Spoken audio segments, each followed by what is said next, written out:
ဟုတ်ကဲ့အားလုံးပဲမင်္ဂလာပါကျွန်တော်ဒီနေ့ညပြီးတော့မယ်သင်ခန်းစာလေးကတော့ကျွန်တော်တို့ exam မှာ print ထုတ်ရเนาะကျွန်တော်တို့ exam မှာ print ထုတ်ရင်စာမျက်နှာတိုင်းမှာကိုပါစီခြင်းတဲ့ခေါင်းစည်းလေးတွေကိုဘယ်လိုပေါအောင်လုပ်မလဲဆိုတော့ကျွန်တော်ဒီနေ့သင်ခန်းစာလေးမှာပြပြပေးတော့မှာဖြစ်ပါတယ်โอเคဥပမာကျွန်တော်တို့အခုကျွန်တော်တို့ဒီမှာเนาะကျွန်တော်အခုရိုက်ထားတဲ့ဇာတ်လေးကိုကျွန်တော်တို့ print ထုတ်မှဆိုရင်ကျွန်တော်တို့ print preview လေးကိုတစ်ချက်ကြည့်လိုက်မယ်เนาะကျွန်တော်ဒီနေရာလေးမှာ print preview ဆိုတာရှိပါတယ်မပေါ်ဘူးဆိုရင်ကျွန်တော်ဒီမှာเนาะ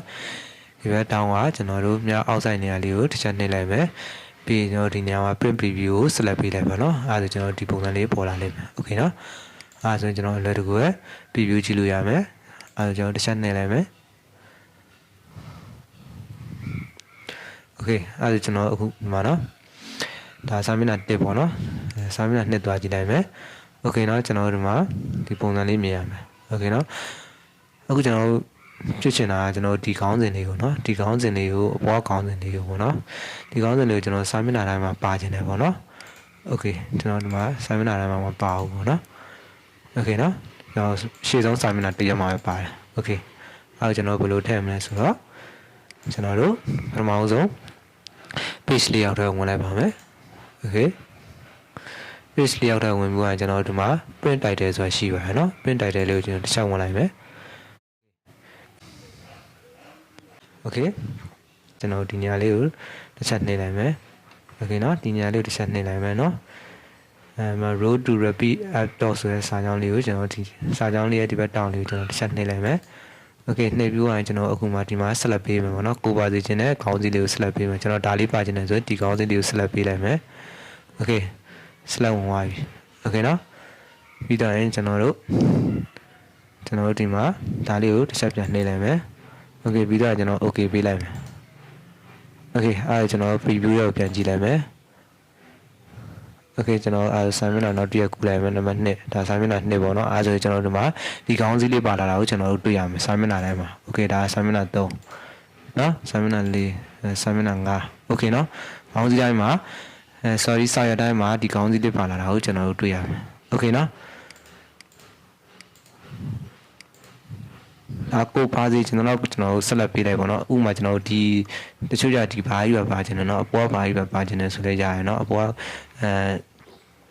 ဒီအပေါ် row ခေါင်းစီ row လည်းပါခြင်းနဲ့ပေါ့နော်တချို့ကเนาะโอเคအားဆိုလဲအဲ့နေရာဒီ select ပေးလိုက်ပေါ့နော်ကျွန်တော်အဲ့ select ပြန်ပေးလိုက်မယ်โอเคကျွန်တော် print title နဲ့ပြန်ဝင်လိုက်မယ်ကျွန်တော် DT ပေးလိုက်မယ်ပေါ့နော်အခုကျွန်တော်ဒီခေါင်းစီလေးပဲပေးထားတာအဲ့တော့ကျွန်တော်အဲ့ဒီနေရာလေးပြန်နှိပ်လိုက်မယ်နော်ပြီးတော့ရင်ကျွန်တော်တို့ဒီမှာဒီနှစ်ခုပေးလိုက်မယ်ပေါ့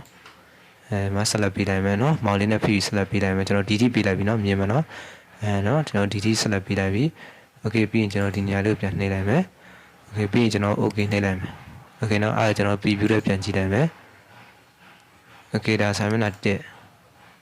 အဲ့ဒါကျွန်တော်တို့ဒီမှာနော်စာမျက်နှာတိုင်းမှာဒီခေါင်းစဉ်လေးရဲ့အပေါ်ခေါင်းစီလေးရဲ့ပါလာတာကိုကျွန်တော်တို့တွေ့ရမယ်โอเคနော်โอเคနော်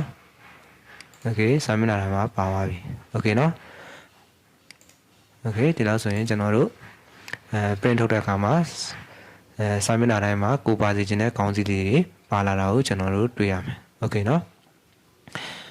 တချို့ဆိုရင်တော့ဒီနည်းမသိတော့ကျွန်တော်ခေါင်းစဉ်တွေเนาะစာမျက်နှာတိုင်းမှာဒီခေါင်းစဉ်တွေ copy ကူးပြီးတော့ဒီလိုဂျားရေးမှာ လိုက်ထဲအဲ့လိုမျိုးရှိရเนาะအဲဆိုကျွန်တော်အခုပြောနီလန်လေးကတော့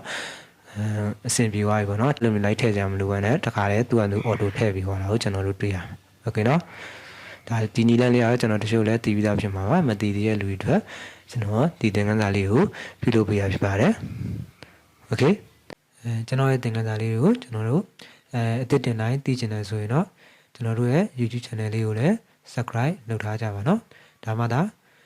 ကျွန်တော်သင်ခန်းစာအသစ်တင်တိုင်းသိရှိနိုင်မှာဖြစ်ပါတယ်โอเคနောက်ထပ်သင်ခန်းစာတွေမှာကျွန်တော်တို့ပြန်တွေ့ကြမယ်နော်အားလုံးပဲအဆင်ပြေကြပါစေခင်ဗျာ